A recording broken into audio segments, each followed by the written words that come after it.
Where does the line blur between ambition and immorality? This is a profound question that takes us to the depths of human nature, to the core of our desires, dreams, and our desperate need to achieve them. It sparks a dialogue about the inevitable crossroads where aspiration intersects with dubious path. In order to answer such questions, we will delve into the enigmatic life of one of Malaysia's most infamous characters, Mona Fandey. Born Nur Maznah binti Ismail, Mona Fandey's name became synonymous with controversy, but her journey was not originally etched in crime. In fact, she began journey in the enchanting world of entertainment as a pop star. She was a young, bright-eyed woman with a melodious voice and a burning desire to conquer the world of music. Her career in the world of melody, however, was not destined to be her ticket to success.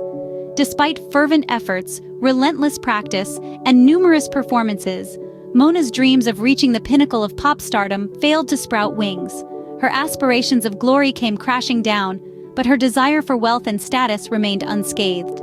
Together with her partner in life and crime, Mona Fandey Abdul Rahman, she decided to explore an alternate path. One was shrouded in darkness and mystery. They ventured into the ancient practice of witchcraft, tapping into a realm that promised untold power and wealth. They offered illustrious clients an opportunity to gain an upper hand in their fields, promising them unprecedented power and bartering prosperity for loyalty. Their venture into the shadowy world of the occult became their golden goose, offering them the extravagant lifestyle they craved. Their life was a wild carousel of riches and indulgences, far removed from the harsh reality of a failed music career. This twisted path became their stairway to an opulence they had dreamt of achieving through music, but instead attained it through an entirely unexpected avenue. Their new venture provided them with a lavish lifestyle, far removed from the struggles of a failing music career. Among their clienteles was the politician, Mazlan Idris. In the politically tumultuous year of 1993, Mazlan Idris found himself at a crossroads. A man of ambition and power, he was always on the lookout for ways to steer his political journey toward success. His path led him to the seemingly ordinary couple, Mona Fandey and her husband. Known for their expertise in the supernatural, the couple held a certain allure for those seeking an edge in their careers. Mona and her husband, intertwined in the mystical world, were approached by Mazlan with a unique proposal. He sought otherworldly aid to propel his political career further into the limelight. Little did Mazlan know, this choice would seal his fate. His desperate bid for power became his final act in the world of the living. In a shocking turn of events, Mazlan Idris was found gruesomely dismembered, his body parts strategically scattered across the property of Mona Fandey. This horrifying discovery marked a chilling chapter in Mona's life and catalyzed her downfall. A shocking trial ensued. Mona, her husband, and their accomplice, Jeremy Hussein, found themselves in the dock, accused of Mazlan's gruesome murder. They maintained their innocence against the overwhelming evidence against them. The trial painted a damning picture of their life after Mazlan's death. The court documents detailed an outrageous spending spree, extravagant purchases that raised eyebrows. Each receipt, each transaction, tightened the noose around their necks, further tying them to the dreadful crime. Despite the mounting evidence against them, they pled not guilty.